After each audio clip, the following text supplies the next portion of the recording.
Hey yo, Chi-Town, listen up. You are now listening to the best sports talk show in the Windy City. Combs and Fitz. Windy City Sports Talk. Give it up for him. Let's go. From the burst of the lake, there ain't no mistake. That Combs and Fitz gonna have the greatest of the hot takes. Okay. So hop on the board and join the bandwagon. Ooh. They gonna keep your feet moving and sometimes how you laughing. Yeah, that's so true. come on through with the sports talk is what you wish. The West know what's up and don't miss. Fitz gibberish. I can't do It that. don't matter what team you playing, but what's gonna burn that flame. So put your team on the map. Guess what? We gonna do the same. From Comiskey to Wrigley, Well, from Soldier to UC. okay. Windy City Sports is where you need to be. But there is no furthermore. You get the jits. So let's get the rest for Combs and Fitz.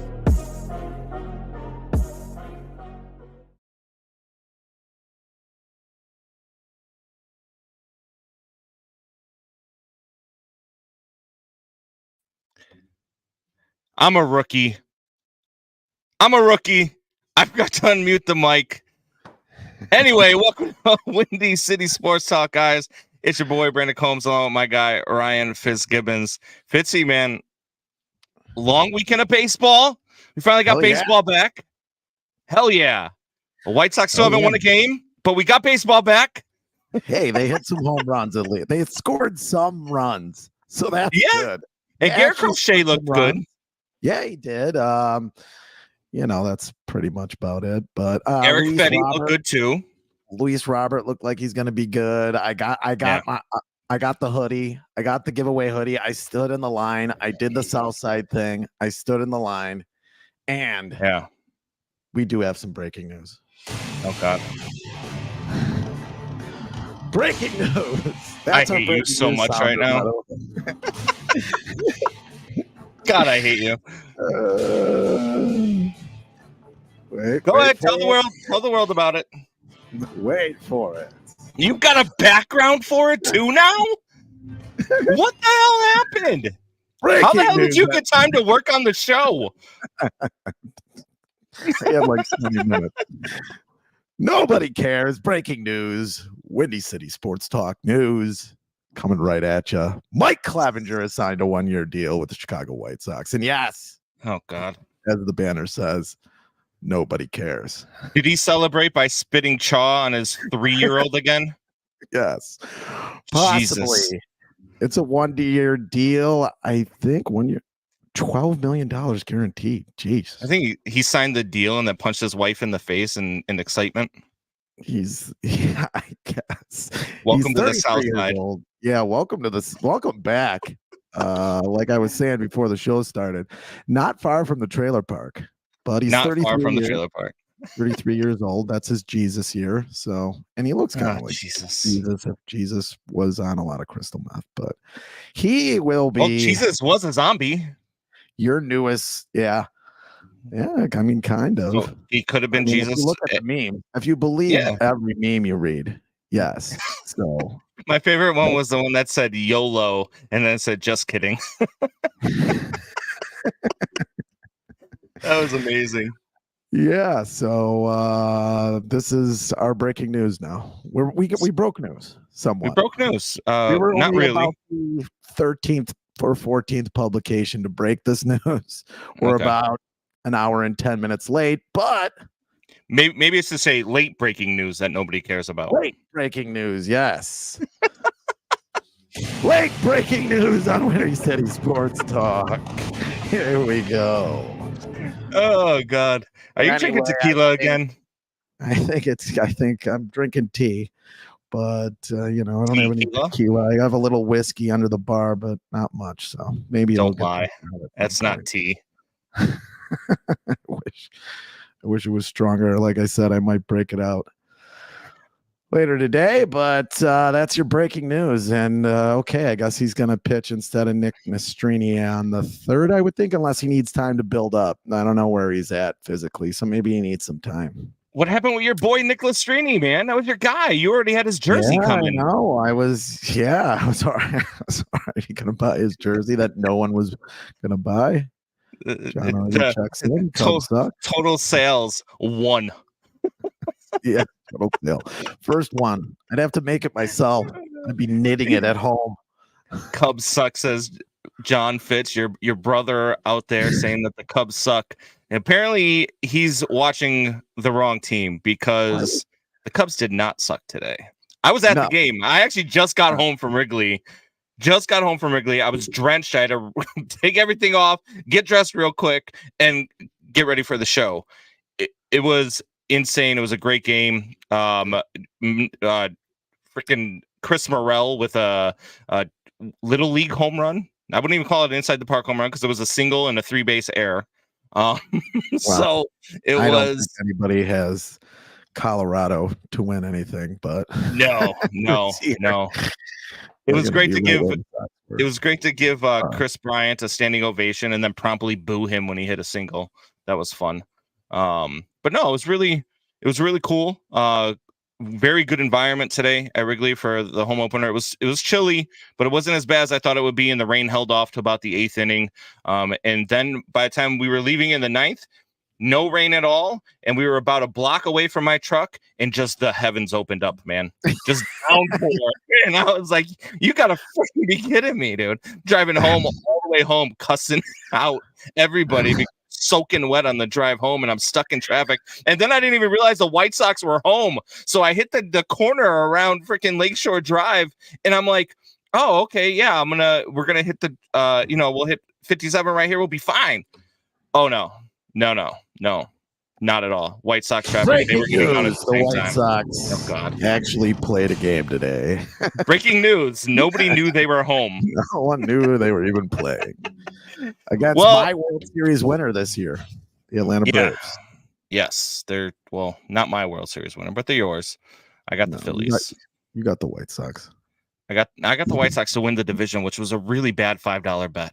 It'd be tough. They're already 4 games out. It's an uphill battle already. It is an uphill battle already. Jeremiah checks in. Jersey sold matches the amount. One jersey sold matches the amount of pitchers the Sox have sold. Fucking Reinsdorfer's cash consideration. I want to talk about that for sure too, because I want to talk about Benetti as well this past weekend. Some really cool stuff from him. But before we get there, I do want to welcome. We do have a guest with us today. He is from Blow the Whistle, the show that we will be doing our live draft with. He is also a producer at 670 The Score. He works a lot of Cubs games over there as well. So I'd like to welcome on our guy, Tyler Buterball. What's going on, Ty? Good, Combs. Good, Fitz. How you guys doing today? Good, man. Good. I appreciate you guys having me on. The news sounder again, but I thought Combs would like. He's don't worry. He can probably. I'm not breaking news. That's okay. So let me ask you, Ty. Did you watch the game today? I caught bits and pieces. I was over at the school today working, and then David and I got a haircut at that barber school downstairs. Oh, downstairs? Yeah. Did it take you 45 minutes to get it done? Dude, it took me 2 fucking hours. Yes. It took me forever to get that thing done. I mean, it came out decent, but I'm not going to show you because I have a hat on.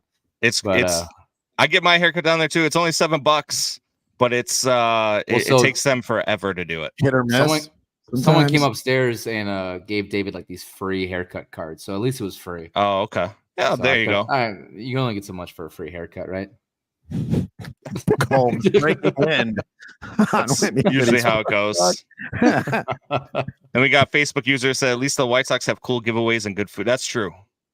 I had the Cuban, man. It was just as good as it's always been. Yep. I'm gonna get there during the summer. I gotta try that milkshake, that campfire shake. That's the thing I want to go for.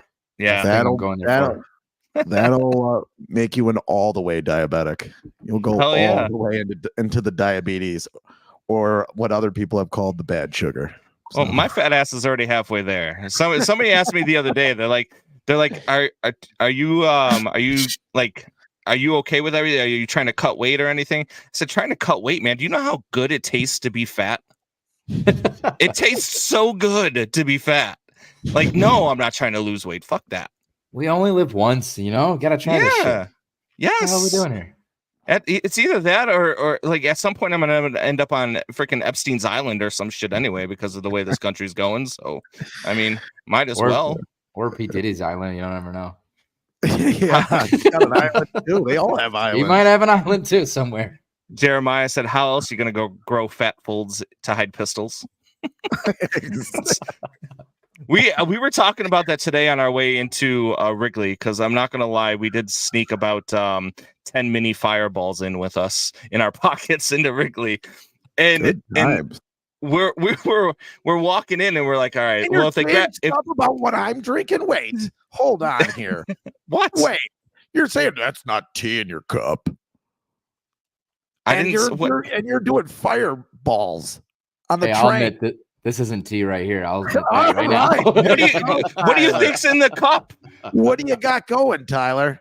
Just a little glass of Woodford Reserve. All right, why not? Yeah. We're the Reserve, the Woodford. Yeah. Reserve. I mean, it's one of those affordable whiskeys, and it's a good whiskey too. Yeah, absolutely. Up a little bit. It's one of my. Oh yeah, I mean, show. You don't know what we're gonna do. I'm on a new show. I finally locked in on a new apartment today, so. All right. Oh yeah, dude, that shit was stressful. There we go. Yeah. Give him a standing O. Okay, go on. Go on, Combs. Go on with what? I was listening to the story. Oh no, that was pretty much it. That was it. You got an apartment. Got a new apartment, and I'm on the show with you boys, and I appreciate it. Well played, you son of a bitch. Well played, you son of a bitch. Love it. But no, so we had a lot of good stuff. Oh my God, who the hell cares? All right, we're all right. We're not even a show anymore. Amalgamation of bad cuts and unbelievable. You are and always have been penis cancer in human form. Paul Giamatti, everyone, drink him in. Paul Giamatti, it's great. No, we've had a lot of really good stuff happen, in sports in the city. But the one thing I want to get to first, and we're going to be talking about this on April 25th, the three of us, and David and Andrew and Nick and whoever else decides to join. I know you guys are going to have your old crew there. You guys are going to do a little bit of the old school stuff. But we had the guy who everybody thinks that we're drafting at quarterback show up to a USC basketball game with a pink phone case, pink lipstick, painted fingernails, and everybody's making a big deal out of this. Yeah, I don't care. Tyler, what's your take on it? I really don't care. I mean, you know what? I think David and I were talking about this, and part of me thinks you know what? He could totally be doing this as an act.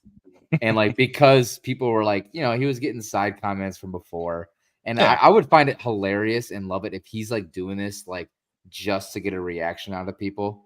Yeah. I mean, realistically, I really don't care. We had the Bulls. We had Dennis Rodman, and he dyed his hair. He had the piercings. He did all that kind of stuff.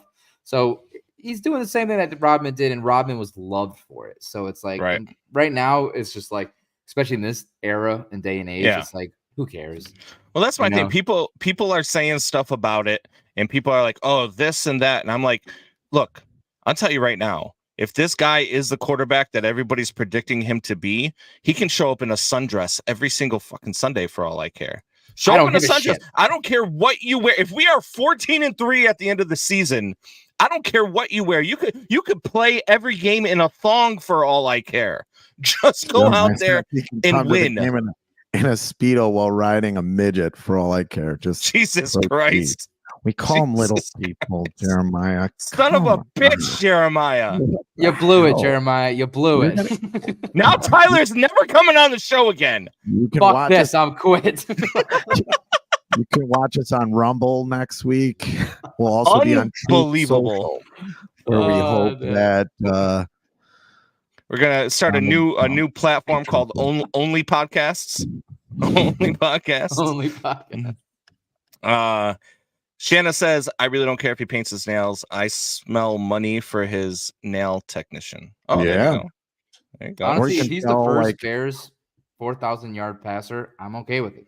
Paint your Yeah. nails, wear your sundress. I really don't care. You know, Mike Mudgett checking in. What's going on, Mike? Says fat kids have more fun. Yeah, no, I don't care I really don't care. I hope Packer week, if we play the Packers week 1, I hope he comes out with fuck the Packers on his fingers. Same way he did against Utah. no, that would be amazing. That would would bring him take to the fans.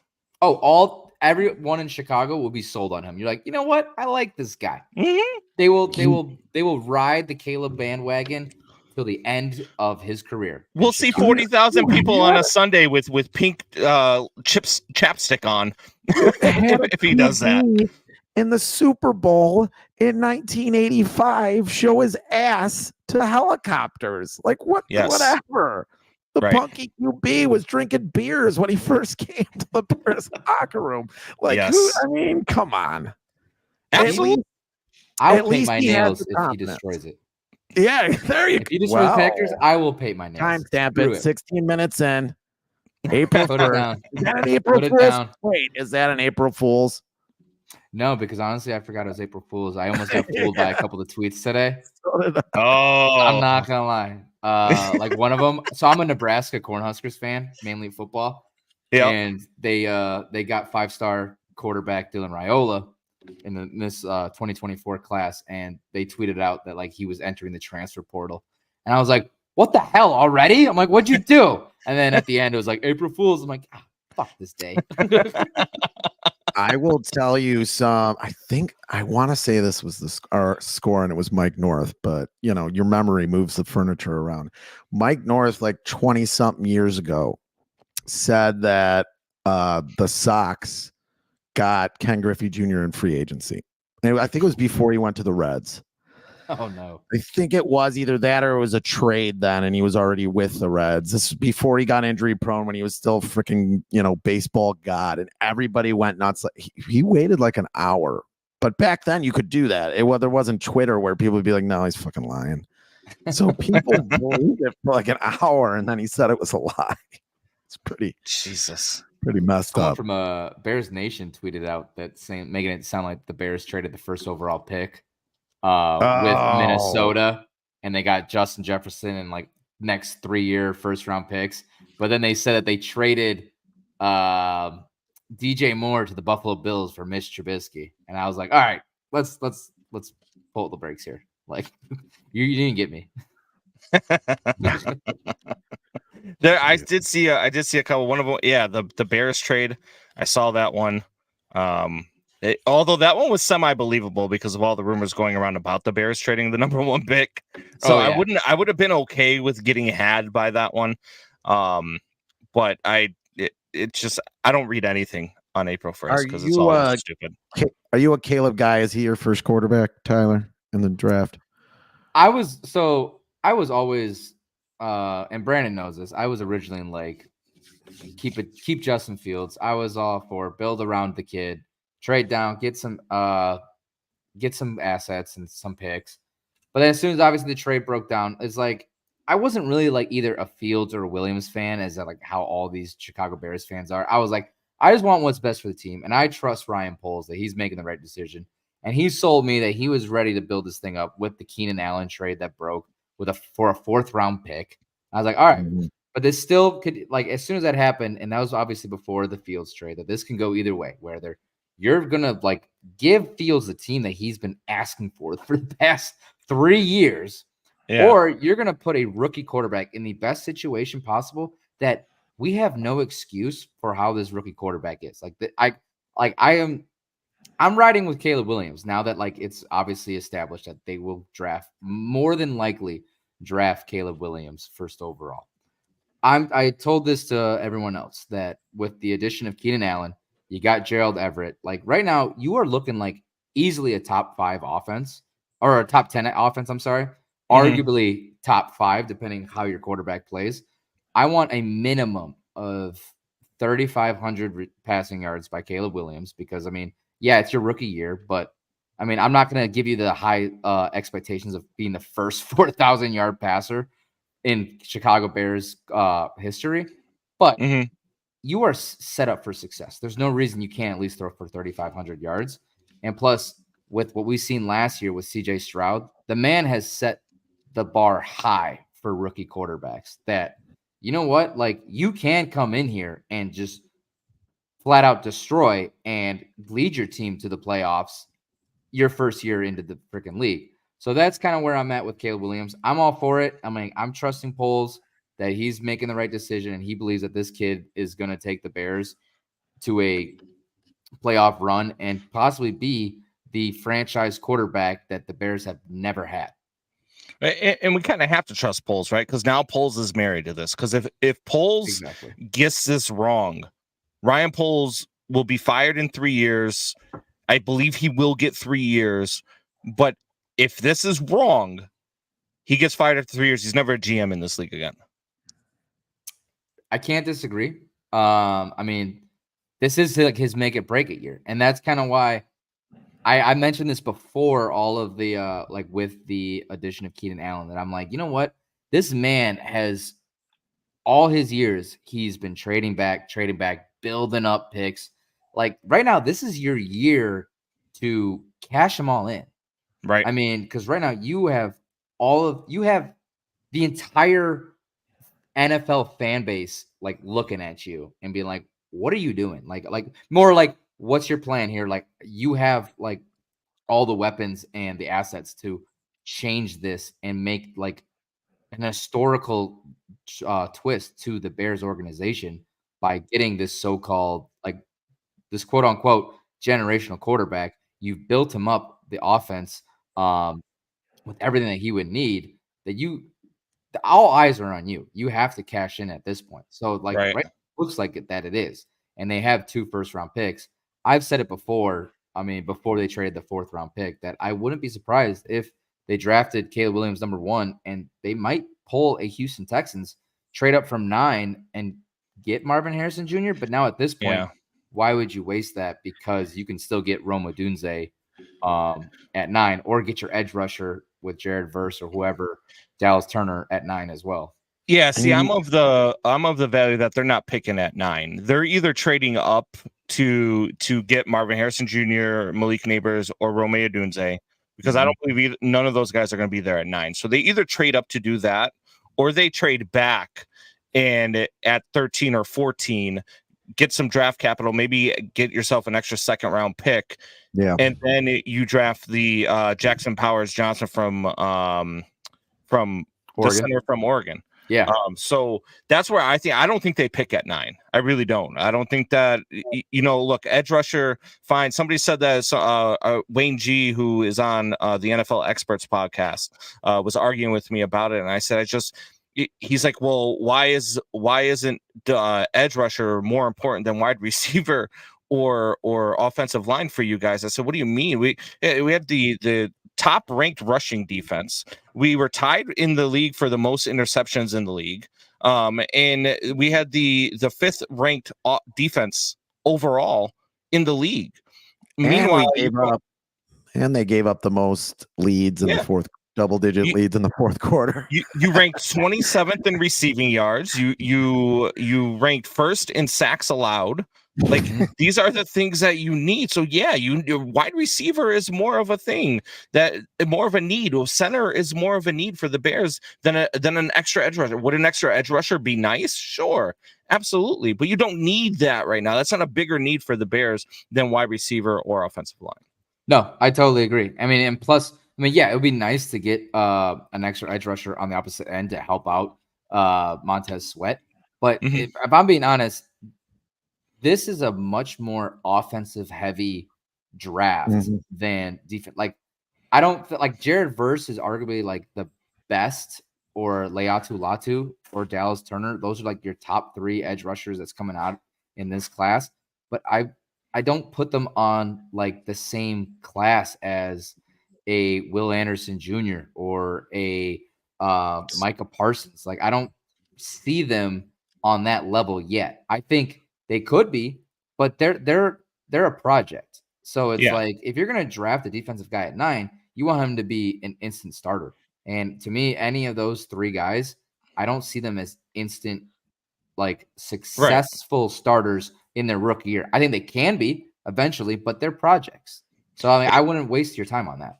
And not only that, but if you go into this season, regardless, go ahead, go get another, defensive end, go get Jared Verse, whoever it might be that you get to come off of the edge, that's fine. But if you go into a preseason where Tyler Scott, Velus Jones, and Dante Pettis are battling it out to be your number 3 receiver, I look at it and I'm like, oh fuck, like what is going on right now? Because that's not okay with me, because neither one of those guys should even be a 5 or 6 option as a wide receiver. Yeah, but and this GM, and I don't want to prove your point because I actually disagree with you, but this GM has showed he cannot pick up a wide receiver, a third wide receiver in a draft later in the draft. He just can't. Yeah. That's why we have Velus Jones and Tyler Scott battling it out for number 3. Scott becomes something. At least the guy got open, but neither of them could catch the ball and run through a route. But I just don't think you get another receiver at 9 or even at 13 or 14. That would scare me. I think there's a lot more needs on this team. There's still holes on this team. Yeah, is it talented, but there's still some holes on this team, I think. Jeremiah Murray said, who let Dante Pettis back in? They forgot to change the locks. Pretty much. I mean, is EQ St. Brown coming back too? I mean, best blocking receiver in the league. Yeah, there you go. He can block. He barely makes it off the practice squad. We traded for the wrong St. Brown brother. Yeah, they got the wrong one. I mean, it's just not. You just don't have anybody else who's going to be dynamic on the team. I mean, maybe that's where you went in free agency, but I don't think there was a lot in free agency again this year where a lot of people weren't going on. That's why they basically the Keenan Allen pickup in the draft was kind of a free agent move. Just because all they get rid of is the 4th round pick, and basically they're buying the contract. It's $23 million. The Chargers didn't want to pay for it anymore. You got a new coach in town who wants his own players in there, in Harbaugh. So I mean, I think that was more of a free agent move anyway. I think a lot of people have said that. I'm not the first motherfucker to say that, but I do think I just think there's still a lot of holes on this team. Like you said, maybe an edge rusher, maybe they get and take that. But what I want for the first time in a long time is a good offensive line. Can I just have that for once? Can Dad have toys? You just want a left tackle, doesn't he? I mean, the center is the biggest need on that offensive line. And I would for them to draft that center. I mean, I love Jackson Powers Johnson. I mean, Fitz wants a left tackle so bad he's willing to jerk one off to get it. I'm just saying it might not go there. Let's start the massage first. It doesn't have to go all the way to the happy ending. I can't disagree because like Tevin Jenkins, he's been like injury, like he's good when he's playing. Jones. But Braxton Jones, but it's like he was exposed in that Green Bay Packers game, was he not? Oh no, I can't disagree with that. I mean, we did have the Braxton shuffle here, but the Braxton shuffle. Did you ever see that play, Tyler? Where shuffle, remind me. They broke through the line. He had nobody to block, so he started shuffling around, blocking the air. We don't have the video anymore. Fields got sacked. Shit, yeah, I did see that. Yes. Yeah. But we also had this, John. False start, offense, the entire offensive line. Which I've never seen before. Watched a lot of football in my life. Never seen that before. Stay classy, Bears. Stay classy, Bears. I just, for me, I don't really like polls. You have to trust polls right now. Look, we all have probably the same thing. I call it Bears traumatic stress disorder. I think it's BTSD. We're waiting for them to fuck it up, but maybe he doesn't, because I do believe in polls. I do believe in Kevin Warren. I do believe that he's tied to this now. So if a guy is like, hey, this is my career right here, and this is the path that I'm going, I've got to ride with him. And if he fucks it up again, then I'm just going to scream and panic and go get a Detroit Lions jersey. because I don't know what else to do. Like I don't. I hate that we have the same plan. I don't know what it was. I don't know what Tyler it is about doesn't the want to agree with Lions. you either. I don't know what it is, but like the Lions are just fun to watch. But I mean, this is like the most promising, in my opinion, like that we've seen progress from a GM. Yeah. Like, I mean, he's had a win like every single year that he's been the GM for the team. There's been progress. It hasn't been as much progress. And let's be honest, us as Bears fans, we're stubborn as fuck. I mean, Yes. like, and I will admit, I'm stubborn as shit too. Like, I thought this past year. Don't let your wife hear that. Oh, she knows I'm stubborn as shit. She's right over there. But no, like this year, I thought this was going to be like a very solid year, like 10+ win season. You know, Justin Fields was going to prove himself that he was the guy, and it didn't turn out. But I'm like, you know what? Then I'm like thinking, maybe he wasn't the guy. And I mean, Poles, we saw that he loved the kid. Yeah. So I mean, that's why at this point it's like, in Poles, I would say I wouldn't count out Tyler Scott just yet. Like, I mean, I know it was his rookie year and he played like maybe half the games, but I mean, this kid has more promising film in college than Velus Jones Jr. I wouldn't put him on Velus Jones Jr. status just yet. I can't stand that kid, that Velus. I mean, I don't know why he's still on the team. I'm surprised he still has a home in Illinois. Like he's like the only guy Ryan Poles has refused to admit he was wrong about. Yeah, I will admit on that. I mean, Tyler wants to move him out of Illinois. What good is he here? Are you moving into his apartment? Is that where you're moving? Are you moving into his apartment? Is that where you're moving? Yeah, he sold it to me. He's waiting for Velus Jones to leave so he can move in. I took Velas's last apartment. He's already out of here. Hey, pull up Jeremiah's last comment. Yeah, he says Bates is your starting center. Hey, I fucked your dad. That's what I say about that. I mean, don't they have what's his name? Didn't they get what's his name from the Rams? Coleman Sheldon. He was the starting center for the Rams last year. 17 games. I think he played 17 games from what I remember. Yeah. They went out and got 2 guys, but that gives you the opportunity to draft a young kid and bring him up. You only got both of those guys on 1-year deals. And that's so that you can bring somebody up. It's the same reason why I think they went out and got Keenan Allen. I think they went out and got Keenan Allen so they could bring in some young wide receivers, draft a couple of wide receivers, and have a veteran there where these guys don't have to be a 1 or a 2. They can grow in the system as a slot guy or a fourth option, and they can learn from the veteran presence of DJ Moore and Keenan Allen. And who better to learn from those guys, right? Keenan Allen fights for more yards than any wide receiver I've seen in a Bears uniform ever. And Keenan Allen is one of those guys that will just go up and get it. And so I think that's why they went out and got those guys. It's the only reason why you signed the 6th best center in free agency to a 1-year deal is because you're not planning on going forward with a veteran for very long. Yeah, I mean, oh no, go ahead. Yeah, I mean, I can agree with that, but man, I want somebody who's solid. I wanted them to pick up. If you can't get a Pro Bowl lineman, which is very hard to do in free agency, I need somebody in the draft. Then I need them to do something here. If they're bringing along a guy, then I need an offensive lineman. For Christ's sake. Already, if he's a center, that's fine, and you're bringing him along, and then maybe Sheldon's his backup as you get halfway through the season, and then Bates is in there to mix around. All these guys have played guard and center.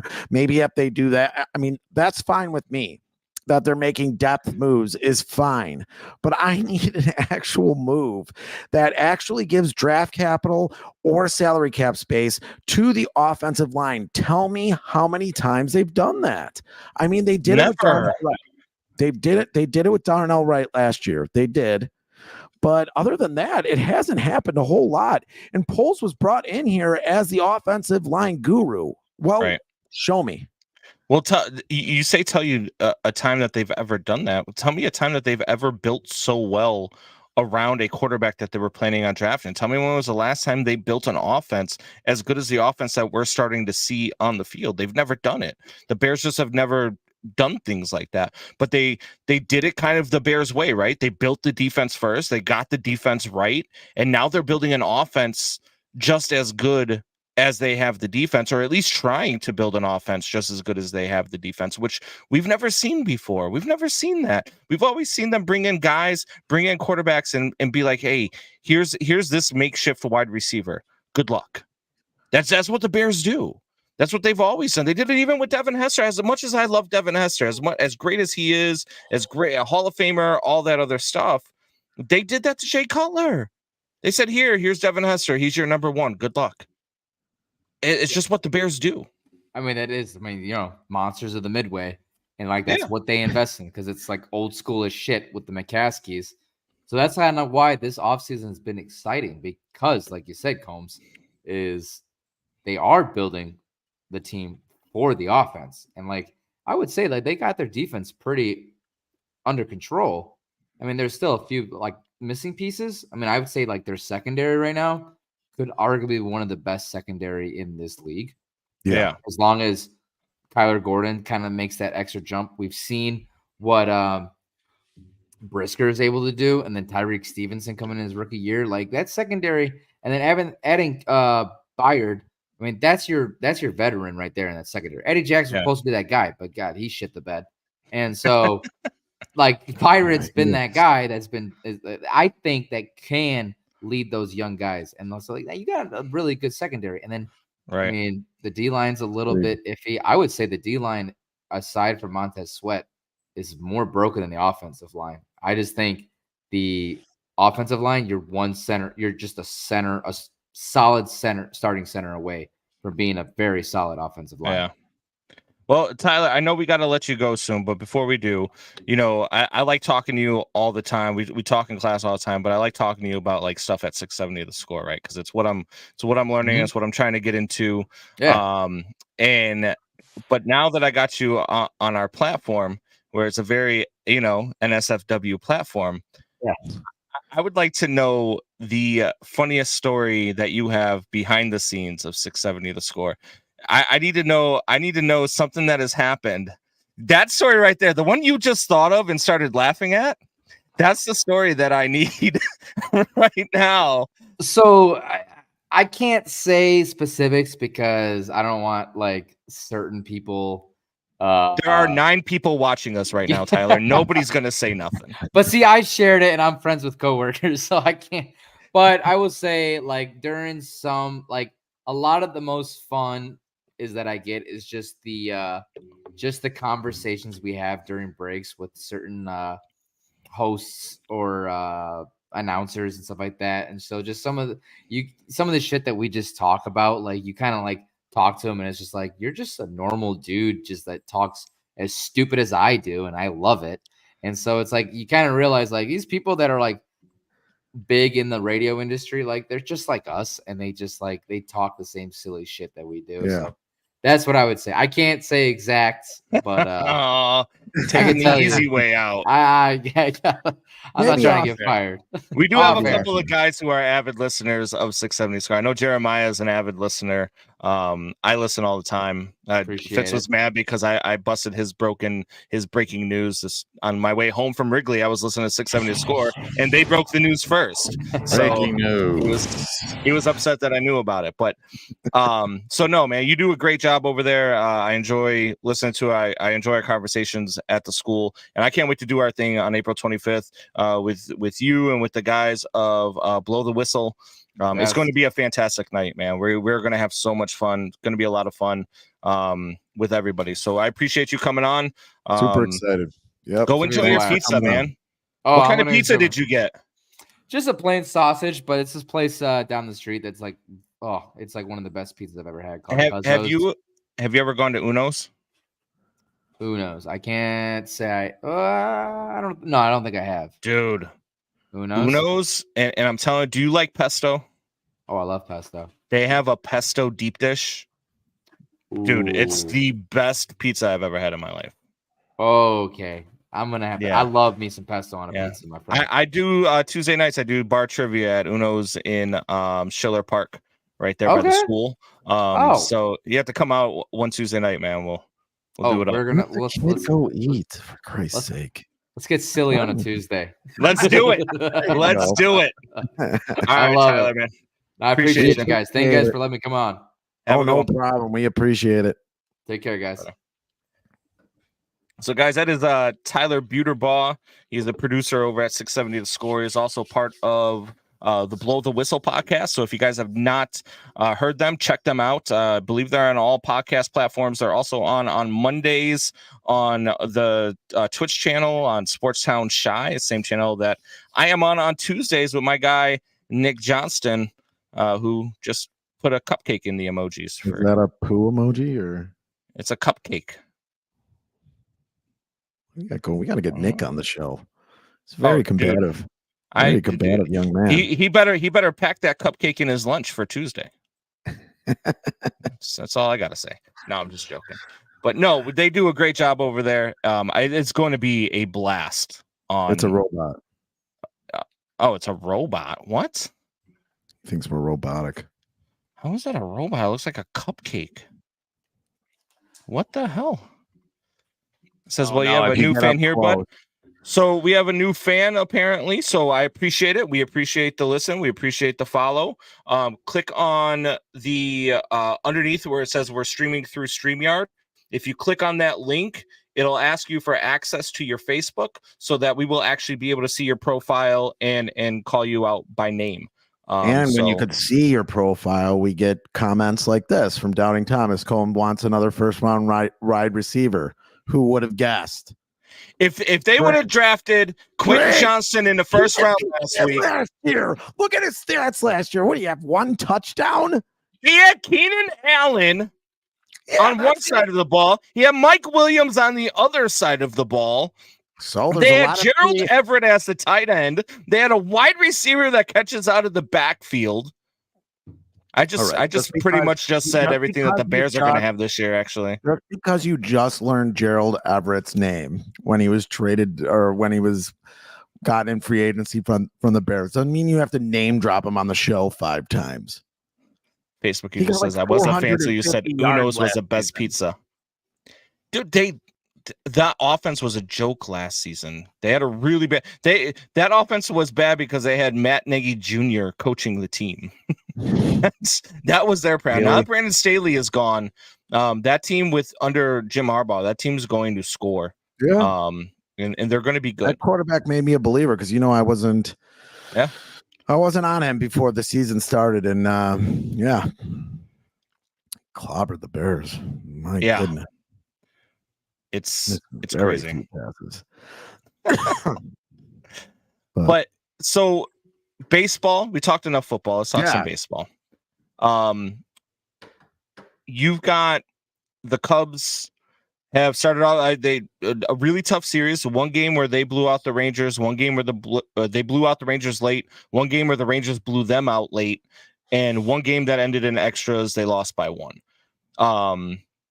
Really good series, I thought, in Texas, even though they lost 2 out of 3. Really good series. When people are like, oh, well, they're playing against, Texas, so I don't expect them to do very well. Well, I don't agree with that line of thinking, right? Because you're supposed to be a division winner. You're supposed to be a team that's going to the playoffs. These are the teams you're going to see in the playoffs. The Cubs have a really tough April. They have a really tough April. They play other than Colorado this week. After Colorado, they play Atlanta. After Atlanta, they play LA. Then they play San Diego. Then they play Houston. Then they play Seattle. They play a lot of really tough teams between the East and the West, National League and American League. It's going to be they don't play a divisional game until May 6th, 7th, and 8th when they play against the Milwaukee Brewers. So it is a tough schedule for the Chicago Cubs to start the month, but these are the teams that you're going to have to beat if you want to be considered legit. And I don't know if the Cubs are they're not enough to be as a legit World Series contender, but they're enough to be the Central Division champions, and they're enough to be a tough out in October. When you look at Imanaga and what Imanaga did today, I mean, he went 6 strong, gave up only 2 hits. He had a no-hitter in the 6th inning, and then gave up the highlights, but what I saw looked great. Yeah, he was filthy all day long. Had a lot of passion. He gave up 2 hits with 2 outs in the 5th inning. The stadium stood up and cheered for him after he gave up the first hit, and then with 2 outs and runners on first and second, everybody was standing up and cheering for that 3rd out, and he gets it, and you could just tell how pumped he was. He pandered to the crowd a little bit. His walkout song was Chelsea Dagger. So he did pander to the crowd a little bit. It was pretty cool. See him come out to Chelsea Dagger. And so I like what I'm seeing from the Cubs so far. Even their outs are hit hard. And that's what I like to see. Like a lot of things today, they hit the ball very hard today. The wind was howling in. It was really cold, but they were hitting it right at people. So I like Jeremiah Murray. Let's talk baseball. Fuck you.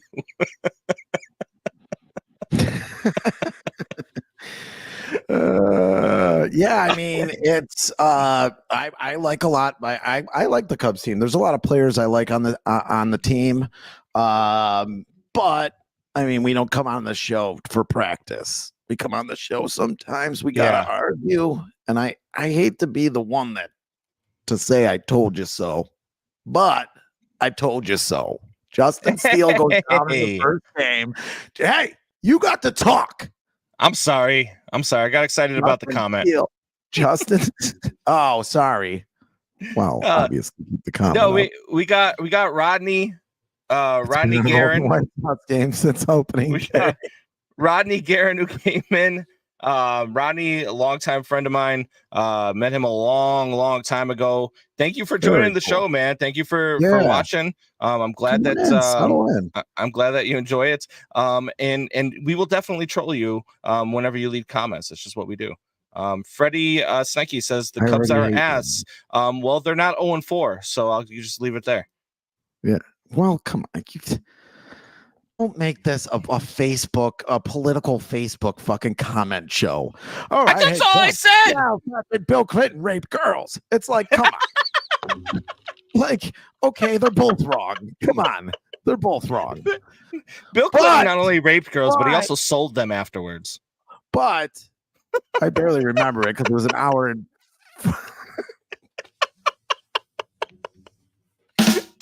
an hour and 40 minutes into the show, so we both probably barely remember it. But if we rewound last week's show, I did ask a question. I'm going to ask it again because I hate to say I told you so, but they should have done more in the offseason. Justin Steele goes down. That's a lot of innings you're losing. Yeah. Jameson Tyone is already down. They knew he was down for a while now. With her back. You don't want him in anyway. Nope. That's a lot of innings. You got Jordan Wicks, but he ain't going to pitch 200 innings this year. He is not. He's never pitched. He's pitched maybe 100 innings once in his career. I mean, there might be something here where they should have done more in the offseason. Even on the broadcast, they said maybe they should have got Montgomery in the offseason. Maybe they should have got somebody to fill in. Maybe they should have got Mike Clevenger. Breaking news on the score, Mike Clevenger.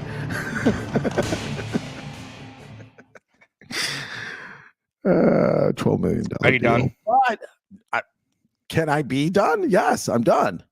I'm just wondering. Ben Brown comes in, he gets shelled. First of all, he came the first inning that he pitched pretty well. And then in the second inning, yes, they left him in to get his ass whooped, and I was okay with it. Leave him in, get his ass whooped, and come back and fight another day and leave your bullpen rested. I'm okay with it. I don't think that's going to be Ben Brown's legacy. I think Ben Brown's going to be just fine. This guy had 179 strikeouts last year in AAA. He's going to be just fine. You have Ben Brown, you have Cade Horton, you have Caleb Killian, you have Jeremiah Assad or Javier Assad, you have Jordan Wicks.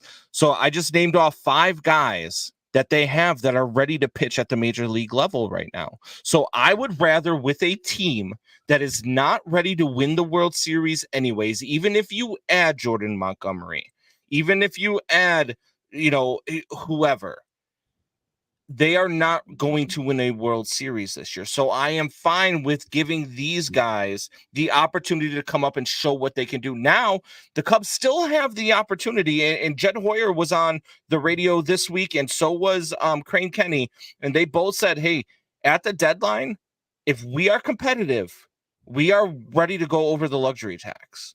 We will be adding to this team if we're competitive with what we have. We've built enough to be competitive. Then there's no need to add. Then there's no need to add. Then we lose another year. I mean, they've been a 500 team for a year and a half. There's got to be a time where they make a step forward. That's all I'm saying. They were well above 500. Well above 500 in the second half of last year. Well above 500 after May last year, actually. They won 83 games. We go for a whole season. They were still You don't play 81 games a season. You don't play 81 games a season here. You play 162. That's how long the season is. I don't make the rules. Don't get on me. Talk to Rob Manfred. Talk to Pete Rose. Talk to Tony. What would you know about complete seasons as a White Sox fan? Don't talk to me. Hey, my team won 99 goddamn games, won the World Series in 2005. So my team won 100. My team won 101 and won the World Series. It happened in my 20s. And you know what? And you know what happened after the White Sox won the World Series? They didn't win a playoff series since. What happened after the Cubs won the World Series? They went back to the NLCS. Criticize Son your of a team. bitch. Be critical of the Cubs. Be critical of the Cubs. Make a criticism. No, there's no criticism at all. This team is perfect. Yeah, no. I have criticism. And my criticism is actually already of Craig Counsell. Okay, here we go. My criticism of Craig Counsell is this. Let's go. Is that yesterday? Yes, on Windy City Sports. Yes, they win versus the Texas Rangers yesterday. Yes, they did. It was they scored a bunch of runs, but in a 2-2 game, you have a catcher in Miguel Amaya who is seeing the ball really, really well. Has hit the ball hard in all three of his at bats. Has 2 singles. Gets in his time at bat comes up again with 1 out and runners on first and second. And what does he do? He pinch hits Miles Mastrobuoni. And I start having flashbacks of David Ross. Oh, man. Miles Mastrobuoni and Nick Madrigal should not see the field. Ever? They're on the roster. They should not be on roster. They're not Major League Baseball players. They're not. Breaking out the whiskey. They're not Major League Baseball players. They shouldn't be on Major League roster. Nick Madrigal is the only reason why Nick Madrigal's on the roster anyway. The only reason Nick Madrigal's on the roster anyway is because Patrick Wisdom got hurt. So for me personally, I know Nick Madrigal got brought in the 7th inning, which is so crazy to me. After Christopher Morel hit another ball into the gap that should have been a single, rolls under the guy's glove, ends up being an inside the park home run. Flair for the dramatic Chris Morel, just like Javier Baez used to be. And what does Craig Counsell do? Lifts him for Nick Madrigal. These are the things that will drive me nuts about Craig Counsell. Man. If he is doing this, no, you don't need nothing out of Madrigal. You know what you need out of Madrigal? You need somebody to give you a box of crayons in a trade to let him go play for somebody else. I'm sorry, Nick Madrigal is not a Major League player. He should not be on he was at one point in his career. He is no longer able to be on a Major League roster. He's like 26. I watched him today. He had a ground ball hit to him in the 7th inning where he had 3 crow hops to throw to first. 3. I agree. I actually agree because you've got to hit for power if you're not going to be a great fielder. Like at least Nicky Lopez on the Sox is a left-handed hitter. Doesn't really hit well, but has had a 300 hitting season. Is still a Sox fan. Facebook user, hit the button, do the thing, put your name in, whatever you got to do. I don't know. Combs will explain it to you. But I'm trying to still be a White Sox fan. It's kind of hard, I think, for most of the season. And that's what I wanted to talk about a little bit today. We're probably going to end up picking a team for me to root for. It's probably going to be the Tampa Bay Devil Rays, everybody. Or Rays. Jeremiah said Jerry will sell the Cubs crochet for a CTA pass and a pastrami sandwich. Possibly. And I did want to talk about crochet a little bit. I think we talked about it the other night. I am just I can't say it. I'm astounded by this kid, really, about what he did on Thursday. I thought was, and I think you thought it was good too. I mean, just usually when you have a tall left-handed pitcher, they're left-handed people, and I'm sorry, my kid's left-handed. He might be ambidextrous, but I think he's left-handed. Left-handed. Teach him to be lefty. Exactly, to be a lot there. You do have a lot of baseball players that are ambidextrous, but again, lefty pitchers are always have these weird, pitches, this weird wind up and throw to first. If you look at Blake Snell, they have that pitcher where when he pitches, the ball is below his elbow. And Kurt Schilling put this out there today, even though he's a tool, saying like that's why he'll never pitch 200 innings, and that's why he throws a lot of walks. That's why they call Dylan Cease but I mean, everything is controlled in Garrett Crochet's windup. Yeah. And the way he pitches, it's not like Randy Johnson. Look at Randy Johnson's record. Look at his stats. He wasn't good until he was deep into his 30s because he couldn't throw. He couldn't, throw strikes for a long time. When he did, he got hit actually. And you look at a lot of left-hand pitchers. He reminds me of an old pitcher with the Sox. You might not remember him. He was just a reliever. He had Tommy John surgery like Garrett Crochet did, and all of a sudden he was very controlled. Now Crochet has always been kind of controlled, but his name was Matt Thornton. Very easy 100-mile-an-hour fastball. Was never a starter, but was at one time could have been, for maybe 6 months to a year, maybe the best left-handed reliever in the game. And this kid, I just think the sky's the limit with him, and it does not have to do with what uniform he's wearing. I just think it is. I don't know what your thoughts were. I know you watched a lot of the game, but just how controlling he was of himself and his movement at his age. For a lefty, you don't see that a lot. Maybe Steve Carlton. I don't know. I don't want to compare him to anybody because he could get hurt or suck for the next 6 months, but he looked great. Yeah.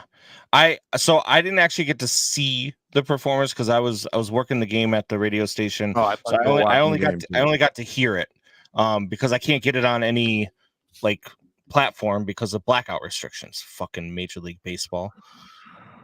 So maybe there's something I can get you for that, but okay, go. I was listening to the game, and from what I was hearing, from what I was listening to Len Casper and DJ talk about was that he was outstanding. His stuff was moving, at a lot of great movement on his pitches. And I told you and I had talked about it before the game. I said, you got to get 4 or 5 out of Crochet. And he gave you 6. We were calling him an opener on last week's show. Yeah. and he gave you 6. Yeah, we were talking about how, it might just be where Crochet throws 3 or 4, and then that might be where they bring in Kopech to finish out, the next 3 or 4 innings after that. But Crochet seems to be a guy who can give you 6 or 7 strongs, and he looks like a starter. I can't disagree with you. I mean, even his changeup was working, which is kind of crazy because with his slider and fastball, it looks like enough. And Nick Johnson says he looks like Chris Sale. I mean, he does have. Hopefully, he stays healthier. in the sense that he can, he has a fastball slider combo. That's basically what he does, and then he's trying to feed in a changeup. But the windup with Chris Sale always, and his makeup, Crochet looks like he's like 250, 260 pounds. Yeah. Sale never had that build, and ever since when you watch Sale pitch, it was like, oh my god, arm don't blow up. Oh my god, arm don't blow up. Yeah. And you're right, he got injured later in his career. I thought it was going to be earlier. I was very, I'm happy with the outing that he gave. I know the offense is just not. I mean, but look, Skubal is a beast. The Detroit Tigers are going to be better than people thought that they were going to be. They're a very sneaky pick to win this division. Yeah. Right, yeah, and you had them winning the division. So I believe Nick Johnson also took the Detroit Tigers to win the division. So it would not surprise me at all. So, but you also have to take into account, same thing with Shota and Managa. Today, I said the same thing. Look, great outing, but it's your first outing. I need to see this strung together for about 5 or 6 times. Great first outing. I'm not taking nothing away from it, but some of those balls that were hit today in June with the wind blowing out and it being 90 degrees might not get caught on the warning track in the outfield at Wrigley Field. You know what I mean? So he had 9 strikeouts. He got 18 guys out, 9 strikeouts, 9 fly balls. But from everything people say about Shota Imanaga, he's just a student of the game, and he won't pitch the same in June as he pitches in April with the wind blowing in. So we'll see about that. But same thing with Crochet, right? Like with Crochet, I need to see you string it together. 3 or 4 more outings, I'll be sold on you. More than that. I think anybody can be good in a 60-game stretch. Almost anybody can. You can look at a lot of guys' careers that were good in 60-game stretches. I need more time than that. Yeah, exactly. I mean, Nick Madrigal bet like 330 for the Sox for like 3 months.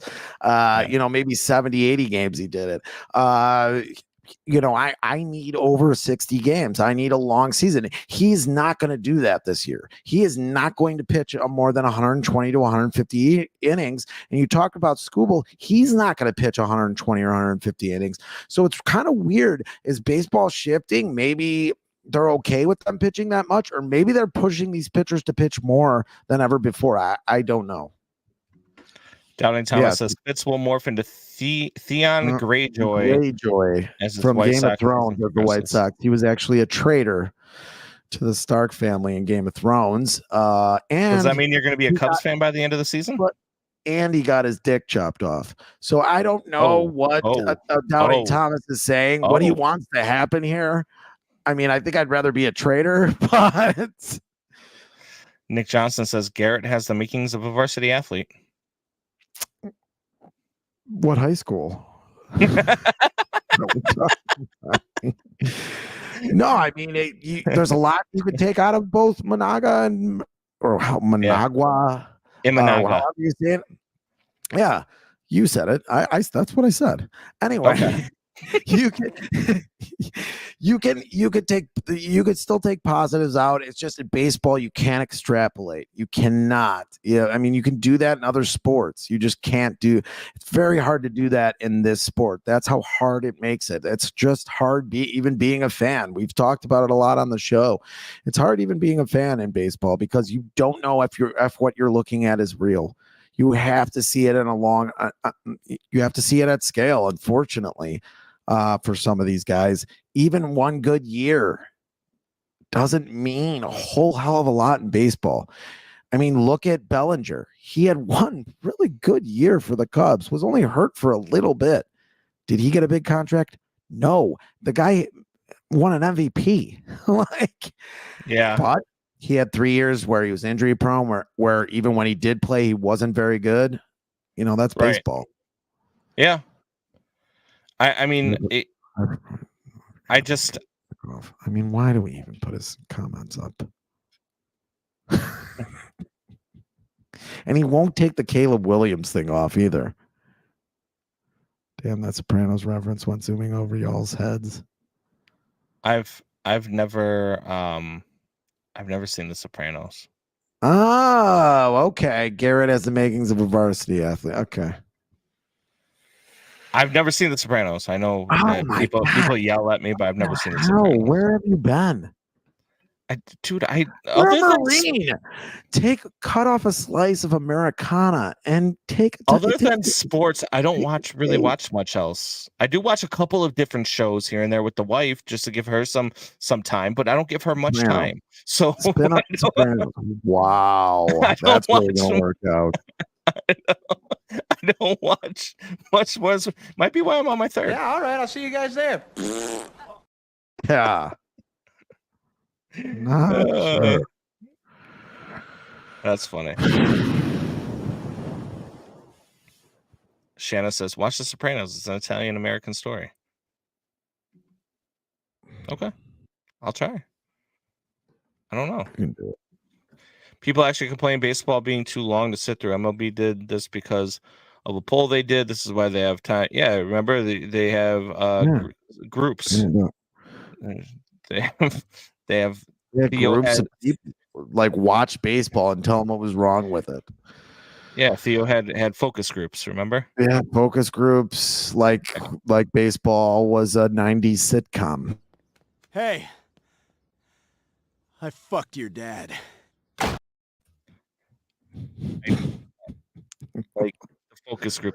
Look, baseball people talk about. I'm okay with the pitch clock and everything. I'm okay with the fact that the games are shorter. I'm fine with it. Like to go to a game. I was talking with the guys today when we went to Wrigley. How before last year you couldn't go to a 120 start and then have the game finish and be back to your vehicle, which was parked, 6 blocks down at freaking be back to your truck by 4:30. That just didn't happen back then. So I'm okay with all that. The only real new implement that I really don't care for, and I don't think I'll ever care for it, is the fact that your relief pitcher has to face three hitters. No, I don't like I don't think the pitching change takes that long. Like, come on, No. and the shift. I don't like the shift. This isn't basketball. You're not on a little court. Right. Like, what do you if you want to limit stuff, limit the amount of warm up pitches he gets once he gets on the mound. He's already warmed up in the freaking bullpen. That's what they're there for. He already warmed up in the bullpen. He doesn't need 8 pitches when he gets on the mound. You know what I mean? So that is the one that I'd do away with. I'm okay with the pitch clock. I'm okay with whatever the pizza box I think it should bases. be a little longer. I don't. Yeah, I'm okay with the pitch clock. If they went longer, I'd be fine with that too. Shorter, I think would be dumb. They're talking about shorter, but I That's don't. insane. Yeah, I mean they already made it shorter this year than it was last year. But I don't. Whatever, it is what it is. I mean, do what you got to do as long as the pitchers have time to adjust to it. There's not enough. I mean, how many times have you watched a baseball game where you noticed that there was a pitch clock violation? Maybe once a game. Happened to Andrew Vaughn. It was a big deal, and it was after he foul balled off the the end of the bat. Yeah. The handle of the bat, and it was like, did he get hit? Did he not get hit? And then all of a sudden he's not there, and they call him out. It's like look at the situation. Yeah, that's the umpire's fault. Yeah, that's another thing we haven't talked about either. The umps strike zones, from what they've said, and we've seen a lot of them. And maybe you could bring up, if you want to bring up, the Nick Castellanos call, which was unbelievable. That changed an entire game. Could spin an entire season. Ball really right down the middle, has the lower. It's in the lower half. They call it a ball to Nick Castellanos. I mean, Philly wins that game because of that call. First game of the season, in the markup that I put on Facebook, they have all these different calls that were missed. The first call is the Andrew Vaughn call, which is in the White Sox game. They lost 1-0. It's way inside, and it looks a little bit high, but it's way inside. They strike him out. He's walked. There's 2 men on in a 1-0 game. Yeah. And it's not just that. Like, people go, oh yeah, well, in that inning they probably would have got out day second, but it spins the lineup around. as you're watching baseball, you always want that lineup to keep spinning around.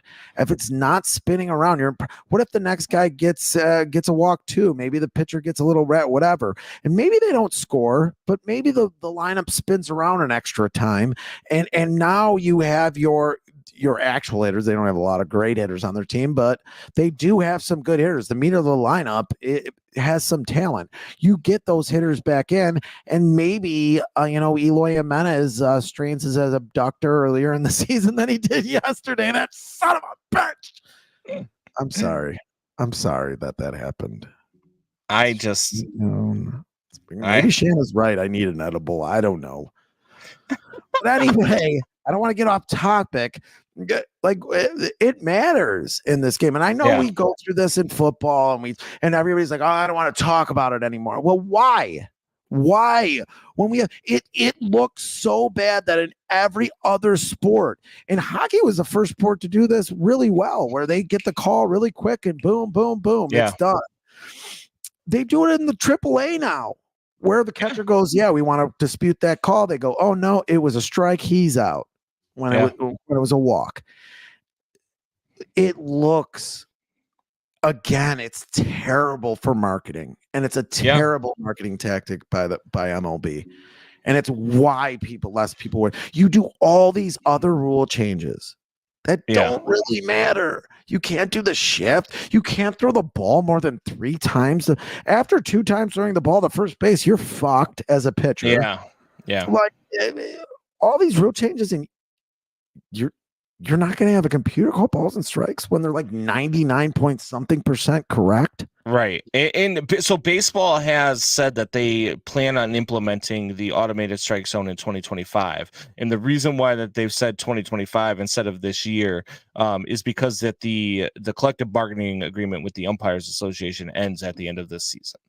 So I do believe that we will have automated strike zones. We will have a challenge system in Major League Baseball next year. I just think that it's taking way too damn long. I've been calling for this for over 10 years. I've been calling for over 10 years. The umpires calling balls and strikes has gotten so damn bad, man. And you can't argue with them. That's the other thing. If you say something, you got some umpires that have such short fuses, they toss you right away. The biggest incident when I really started calling for it was a time when David Ortiz it had Joe West behind the plate, and he called 2 straight balls down at David Ortiz's shins for strikes. And then David Ortiz had another one come in and almost hit him in the damn ankle. He called it a strike again for strike 3. Ortiz didn't even say anything, walked back to the dugout. Joe West takes off his mask and stares him down all the way to the dugout. When he gets in the dugout, he throws down his helmet and Joe West ejects him. Like that's such a bad job by the umpires. You can't do that. And then when he comes out Big Papi comes out to yell at Joe West, he's smiling and laughing at him in his face. Like, for me, I would have been okay if David Ortiz hits him there. Like, I would punch him right in the face. Umpires like that, umpires like Joe West, umpires like the freaking dude I can't fucking stand, and I hate saying his name, Angel Hernandez. Yep. I can't stand him. Guys like that should never be calling balls and strikes. They just shouldn't. Watch one game. If you are a baseball fan, find out which game Angel Hernandez is next behind the plate and just watch that game.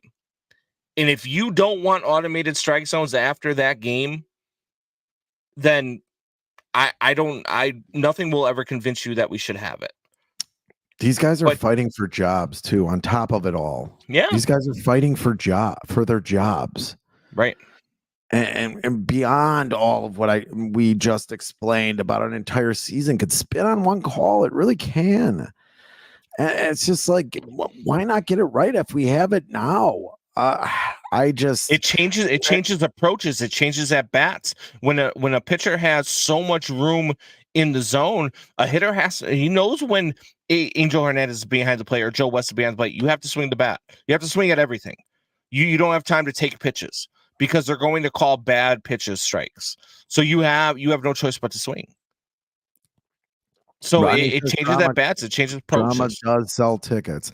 I don't know if that's selling tickets. I agree with you. There is drama with them messing up the call, and then everybody's yelling, and you got the human element in it. I get all that, but I don't know if you can market this anymore in this sporting climate where you have where more and more they're doing instant replay, where more and more computers and cameras are taking over the games. Like I don't know if you could keep doing it like this, but no, I agree. Do you want to do Fitz gibberish tonight? It's been an hour and 15 minutes, or do you want to save it? What do you want to do? Are you done? No. You're the one who said you retired. I was trying to help you out. Retired. They didn't have me up at fucking 5:04 this morning.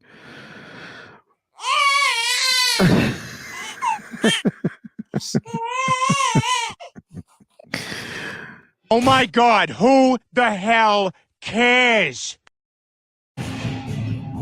Breaking news, we're doing Fitz gibberish again. Yeah, it's a diatribe, it's a conspiracy theory, and it's an island in the middle of unapologetic and inaccurate sports talk. But I think we actually did good today. I think we should, yeah. There we go. All right. When a beat reporter stays in his position for the better part of 2 decades, I take the reporting with a giant grain of salt. Could it be? You can't misconstrue good for inaccurate. Yes. Could it be he's just good at his job? Sure. Could he just love it that much and I should just shut up? Maybe. Do I ask myself too many questions during Fitz gibberish? Yes. You betcha. Either way, Brad Biggs has been one of the Bears beat reporters / fanboys for the Chicago Tribune for a long time. So long, it's hard not to call him biased to the Chicago Bears organization.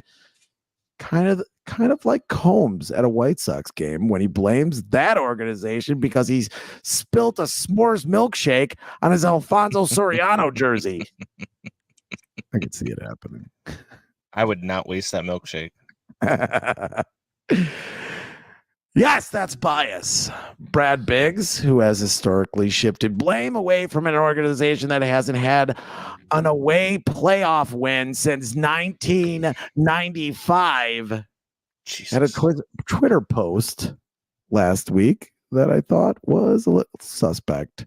Actually, I think it was just a quote, but anyway.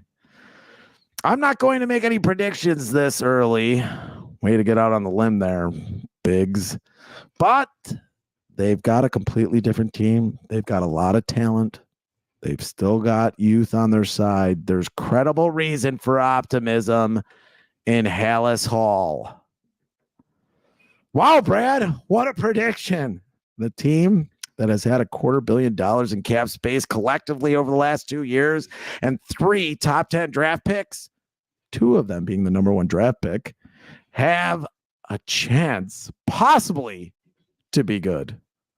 Well, sir, take a victory lap in your raster scooter at Disney World. You deserve it. Did not hear a lot of the bus tossing when they were falling on their ass most of the year and most of the last decade. And Bears fans should not give this organization a pass. Thanks for being the Baltimore Orioles of the NFL. Or if you want to look into the NFL, you're the Browns of the NFL.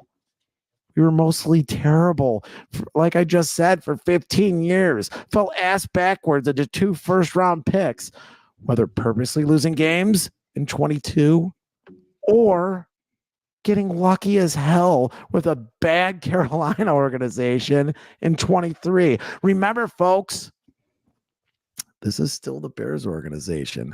Something Olin Cruz reminded us a few weeks ago. Yeah, Briggs, that's a guy who was pushing around 300-pound men while you were dragging Fritos out of your couch cushions.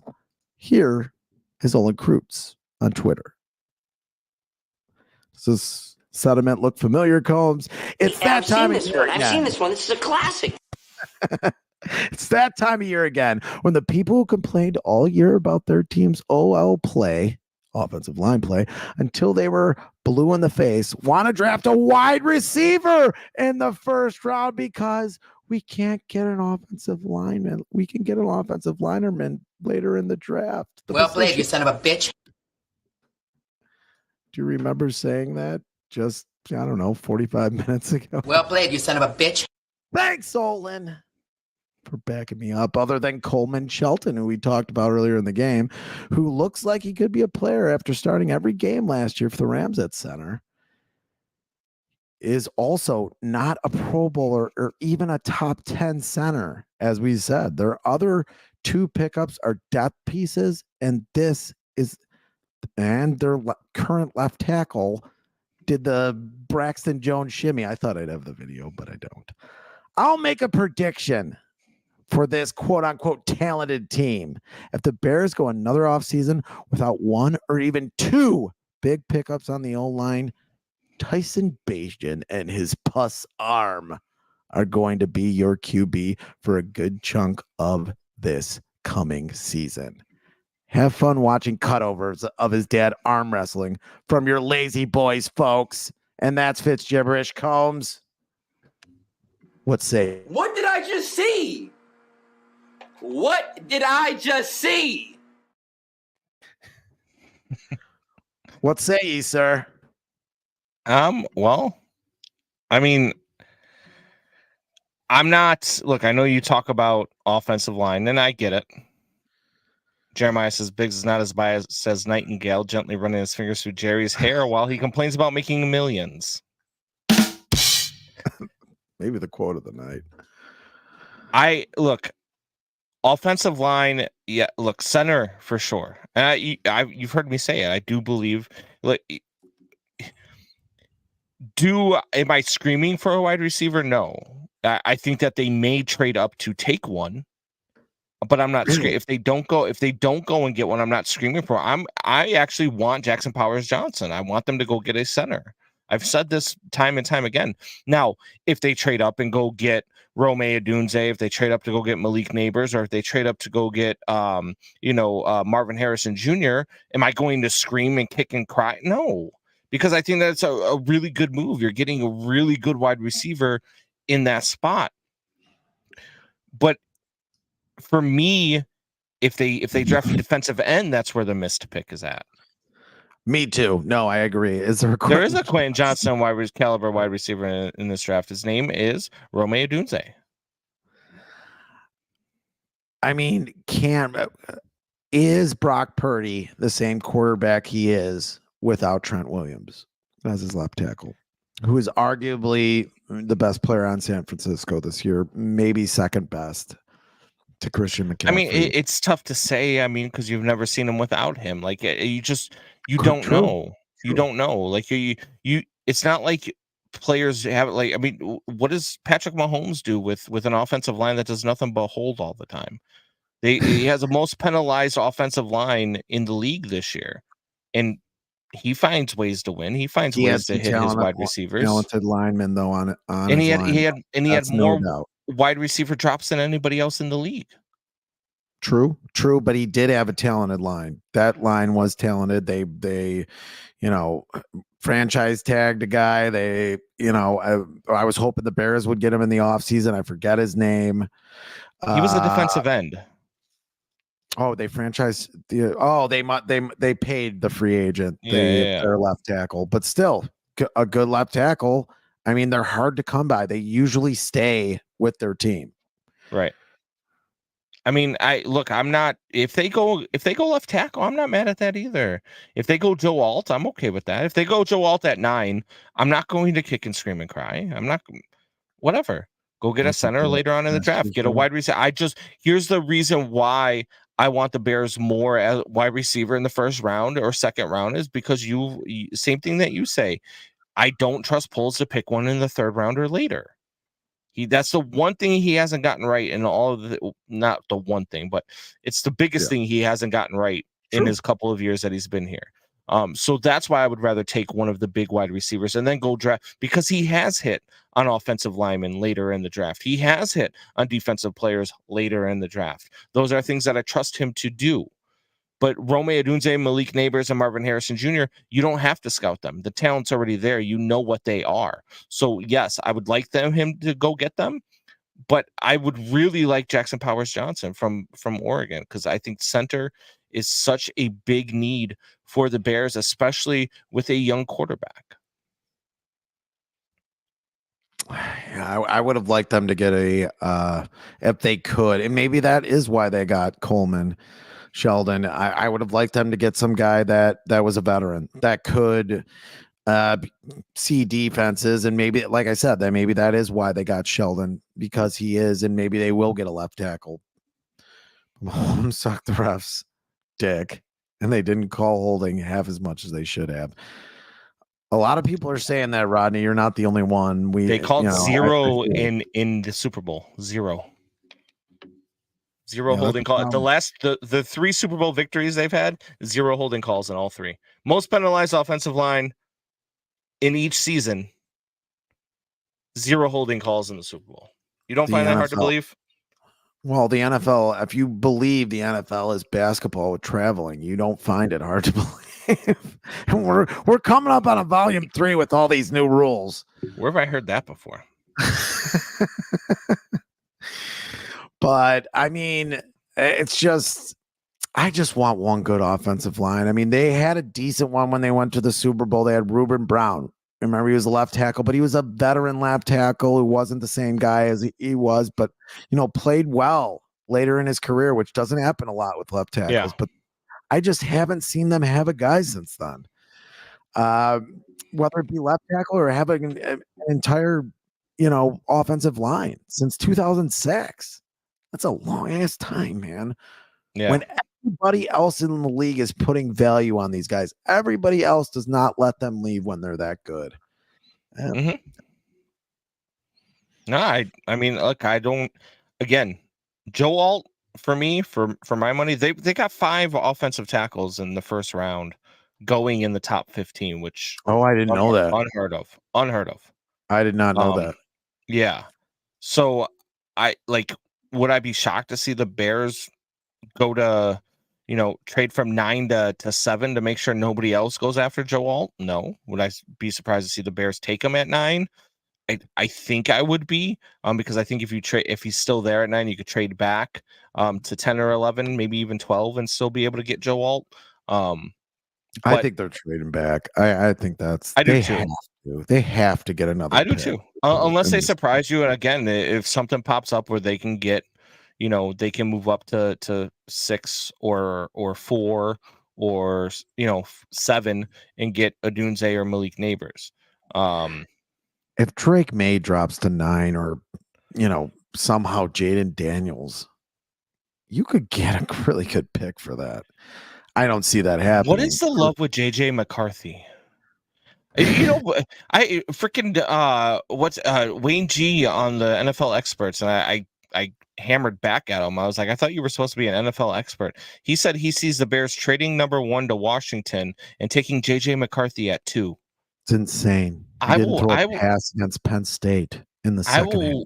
I will call up my old high school buddy, the Unabomber, and I will find out. If that happens, I will burn this bitch down. No, Dan will go viral. That is not. Yeah, he threw the ball 60-something yards in the air. Yeah, so can in shorts. In shorts. Yeah, in shorts. You have to throw in tight. Who else? You know who else had a great combine? Zach Wilson.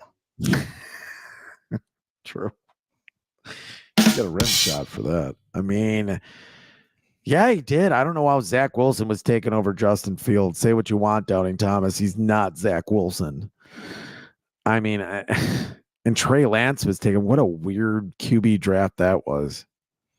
Rodney Guerin hates the Chiefs, I think. Travis should have been benched and fined for his tantrum. I mean, you don't bench your best offensive weapon and the only guy who can actually catch and hold on to a ball on your wide receiving core for his Oh, you outburst mean on the the Super sideline. Bowl in the Super Yeah, Bowl where it when kind of he's touched yeah. Andy But Reid, even like, Andy Reid said it was nothing. Like if they had more cameras around in NFL games like 40 years ago, or Dude, let's go 50 years ago when Dick Butkus was a player. the Unabomber didn't even get nobody still went to Evergreen Park High School. Did. So he's alum. I'm alum. That's Shanna, you were around when all that. Remember when all the people got suspended for dressing up at Halloween as the Unabomber? Do you and Shanna know how to mix nitroglycerin? This is what people. For example, for kids, they will now think it's okay. See, I've had this argument with people. I had this argument with my brother-in-law the other day because he said the same thing about Caitlin Clark and Reese. I can't remember her last name. But it said the same thing about the girl from LSU as well. And I was like, they're not paid to be examples for your kids. They're paid to be athletes. They're paid to be competitors. They're paid to do what needs to be done. The example for your kids is you. Your example for your kids is the way you raise them. And when you look at yes, are they going to learn stuff on TV? Sure. Are they going to see stuff and try to mimic it? Sure. But do you think that because they saw Travis Kelce blow up on the sidelines, all of a sudden you're going to tell your kid to come clean your room? He's going to get up in your face and push you? Like, I mean, I don't. I don't correlate that. I mostly agree with you. I think sometimes we're outnumbered by TV, and you're a dad too. That you're outnumbered by TV, but a guy, Travis Kelce, yeah, if he influences your kid, you're not doing it right. You're the person in between your kid and the world to make sure they're not fucking assholes. Like, where did that get lost? I mean, we could talk about this all night, but where did that get lost?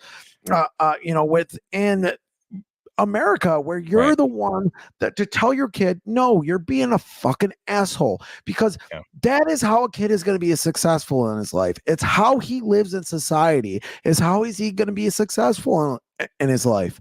Stop letting him do whatever the hell they want to do. No, that's not right. And I'm sure Andy Reid told him that wasn't right. But they have a relationship that's an adult relationship, which sometimes, I've choked you before. I mean, look, he says it's okay to pick on your boss, and what would happen if you did it to you? It's a very different environment. Totally. Very different environment.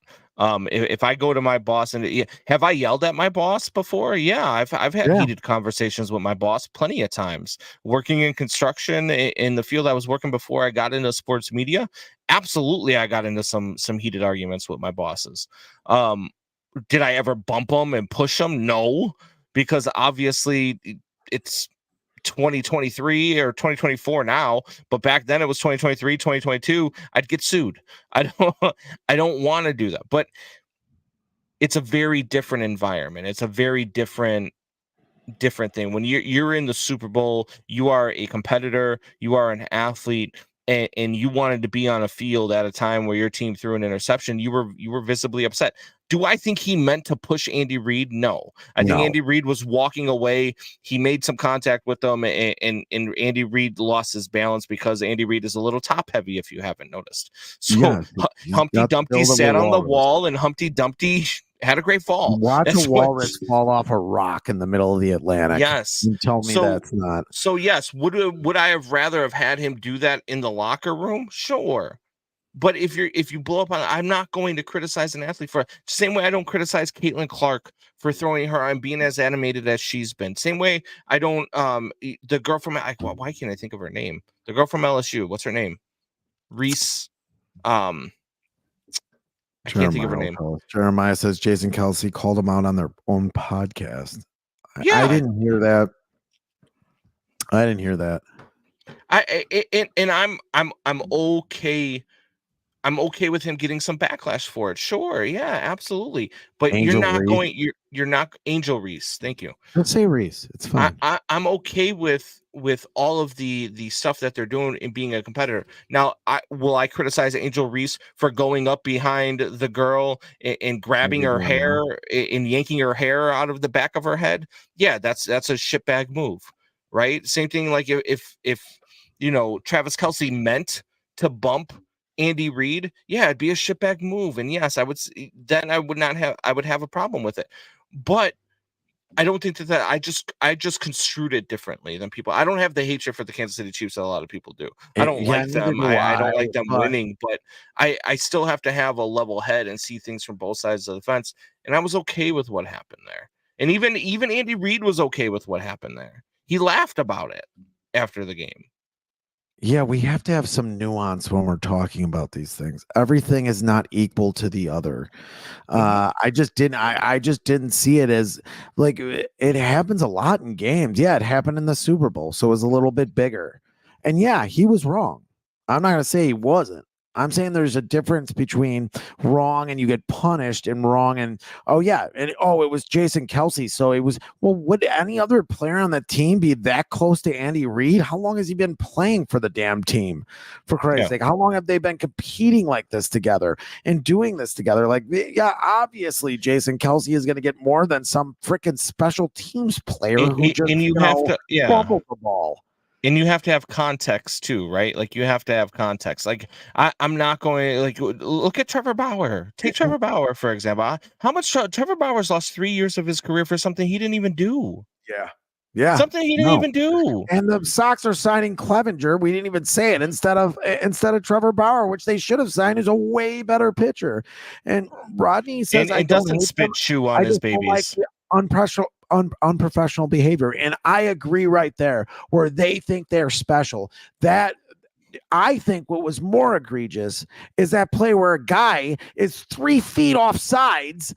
And you're yelling and screaming at the refs after the game saying, oh, yeah, it's their problem. Your guy lined up off sides. And every game there is, they're going to call that call usually.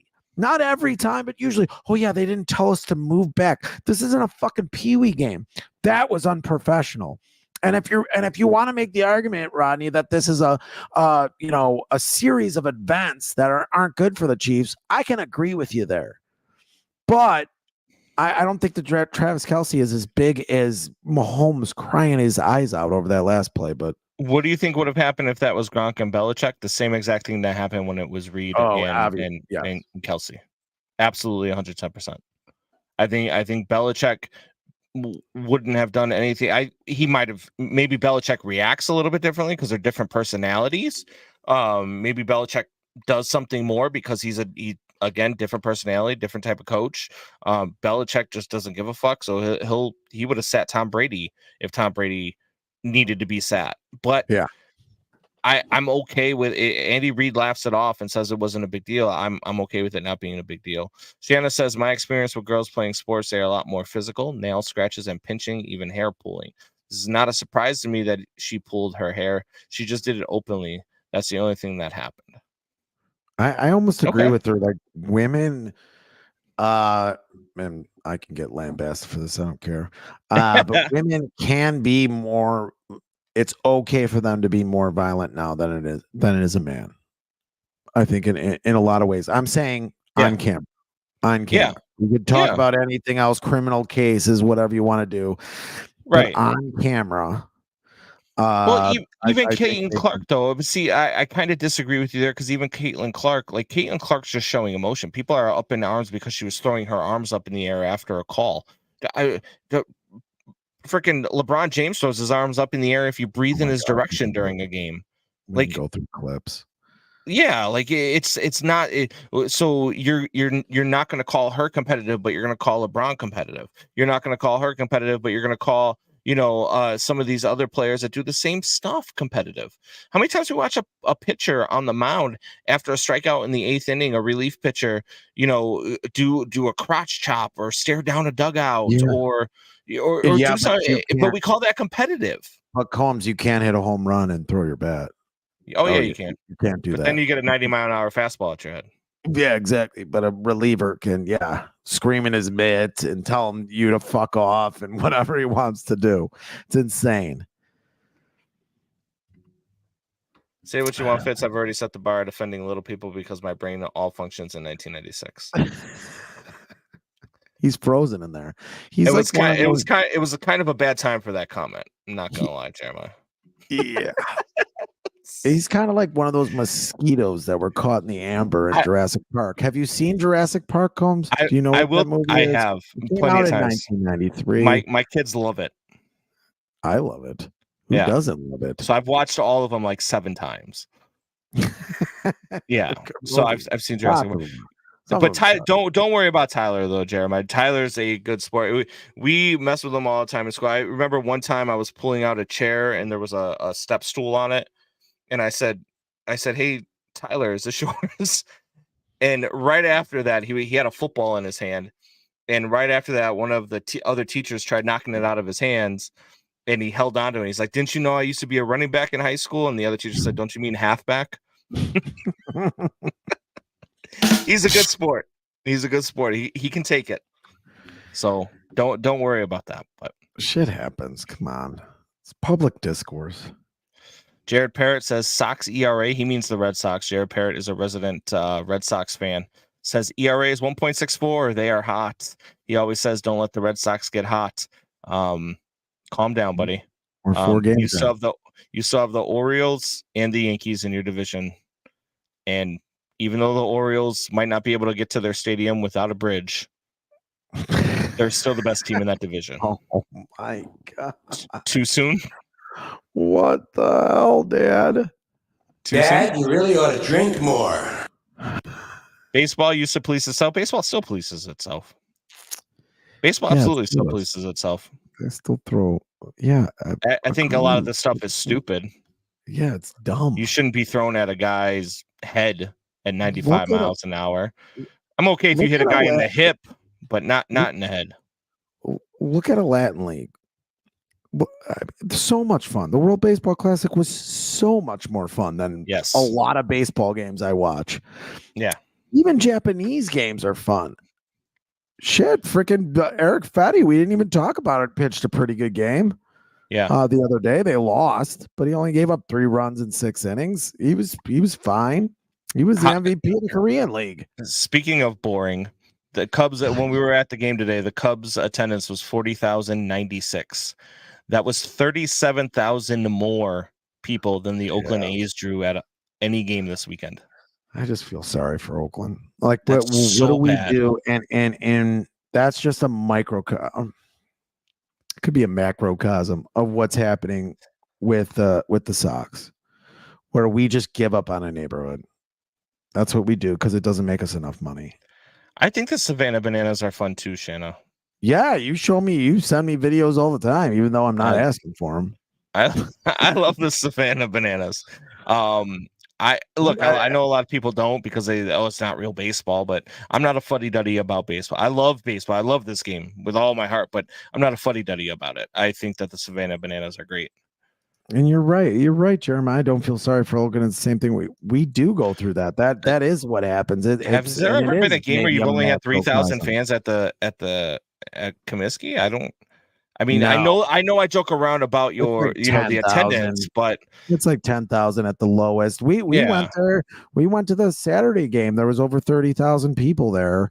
That was after opening day. It was a nice day on a Saturday.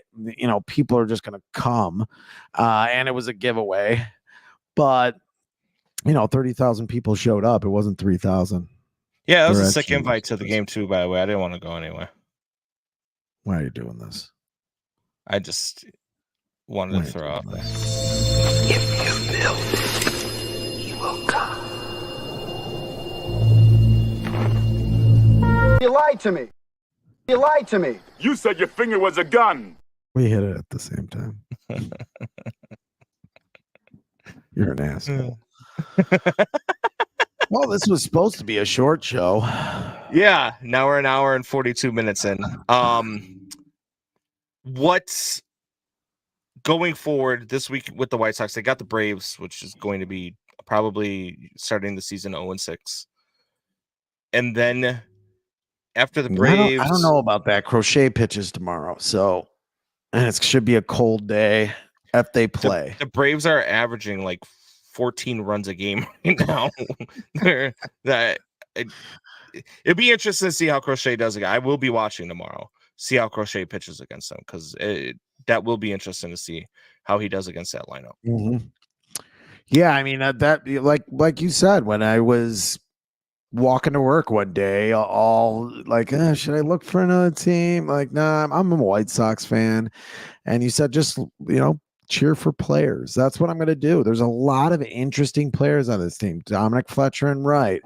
Eric Fetty, like we just talked about, Garrett Crochet, even Flexen is an interesting pitcher. Who pitched in the Saturday game? The guy from the Braves, whatever. I finally forgot a name on the show, but he didn't have any strikeouts, which is insane. But I guess he got through part of the game. Only gave up 4 runs. There's a lot to look at here on this team, and a lot to root for, I think. Yeah. Jeremiah says, I got mad when I saw the World Series hats in 05 because I'd been sitting in a stadium by myself for 20 years. Stop it. He's just pissed because he's blacked out in Indiana. Soroka. Rough first inning, but turned it around. Thanks, Nick. Jesus. Ronnie Guerin said, what was that guy's name for the White Sox? Tony Tony Canignaro? That was the Red Sox. Tony Canignaro. Yeah. Kopech didn't implode either. Nick's right. Kopech actually pitched well. He loaded the bases, but then yesterday was great. Did an inning in 2/3. Yeah. So might be a closer for the team. Yeah. What about you? No, for me, it's just going to be after this Colorado series, because the Cubs should sweep Colorado. If not, they take 2 out of 3.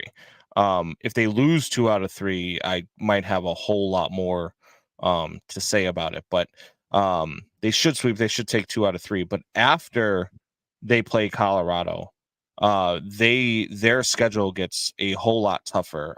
They play the Dodgers. The Dodgers come into Wrigley after Colorado leaves. Then they go to San Diego. They go to Seattle. They go to Arizona. Then they welcome Miami back to Chicago. Houston comes to Chicago. Then they go to Boston. Then they go to New York before they come back to play Milwaukee in May. Over the next week, I'm just interested to see how do they stack up against the Dodgers. You got Hendricks versus Yamamoto on Friday. Yeah. Hendricks did not look good.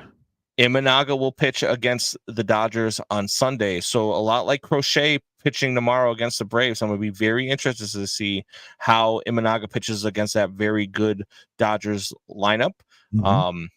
And how does he control them? Does he shut them down the same way he shut down Colorado today? If so, you start to make a believer out of me. That's in LA, maybe where it's a little warmer. That's here in Wrigley. That's here in Wrigley. Okay. Yeah. And then they go to San Diego, another really good offense. And yeah, it's in San Diego, so it's a little bit warmer, but that's when I hope your bats heat up just as much.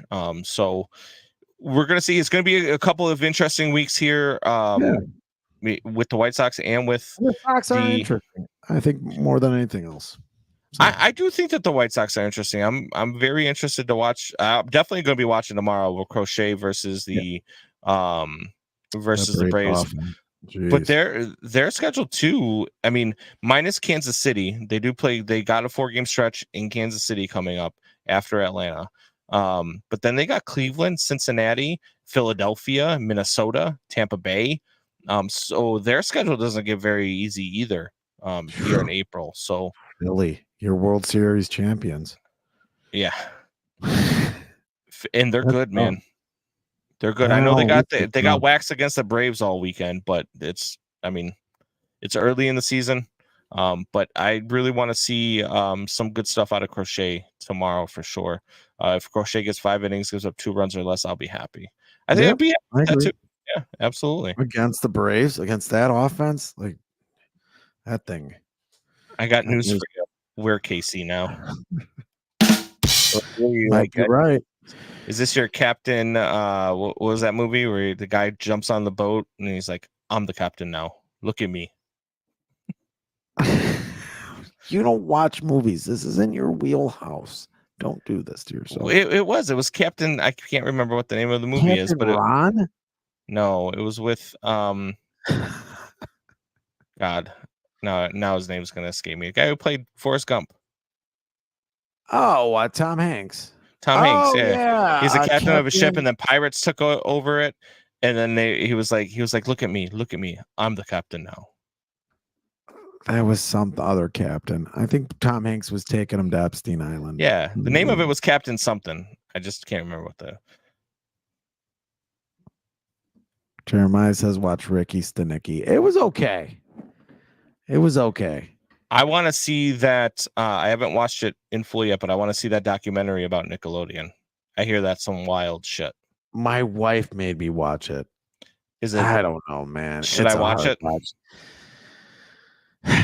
It's Captain Phillips, by the way. But did you watch Nickelodeon growing up? I did. Maybe you should watch it. Pull off the Band-Aid. Does it ruin it for you? Yeah, it does. Oh. It does. Not if you watch like Double Dare, but some of the other shows. I used to love Double Dare, but I was a big Salute Your Shorts fan. I was a big what was the other ones? There were so many. But yes, I was a Nickelodeon kid growing up. I come home from school, I turn on Nickelodeon and watch all the shows. Like there's nothing about like what's Stories to Tell in the Dark. Remember that one? I don't think that's the name of it. Whatever it is. Yeah, and stuff like that. There's nothing about that. It's about like other shows that were more, I think, girly shows that I never got into. I never knew any of the shows even existed. Nicole did, my wife, but I didn't know. I was like, what the fuck is some of this stuff? Nick It's Johnson weird. said, "Ooh, quiet on the set was uncomfortable." Yeah, it's pretty uncomfortable. Donkey lips. What the fuck? I'm not even. I think. All right. Well, it's been almost 2 hours now. One of our longer shows. Supposed to be I'm looking forward to baseball. Looking forward to the Final Four. Kind of surprised me a little bit. NC State getting in there. Who's your champion out of all this? You still got UConn? I mean, UConn. They're the chalk. So yeah, 30-0 run against Illinois. 30-0. I mean, I'd have to take UConn if I'm not betting. But if I'm a betting man, maybe I take Purdue. I want to know, are they 6-1 or something? Yeah. You know, maybe they get lucky and win it. Like that'd be a nice story. I am a Boilermaker now. Purdue looks so good. Nick Johnson wants us to stay on for 2 more hours. We should do a 24-hour show one day. Oh my God. We could do it. You son of a bitch, I'm in. All right, guys. That's going to be it for us here on Windy City Sports Talk. Hope you guys enjoyed the show. We will see you guys next week. Same bat time, same bat channel. Tell your friends, tell your neighbors, tell your enemies. What you just said is one of the most insanely idiotic things I have ever heard. At no point in your rambling, incoherent response were you even close to anything that could be considered a rational thought. Everyone in this room is now dumber for having listened to it. I award you no points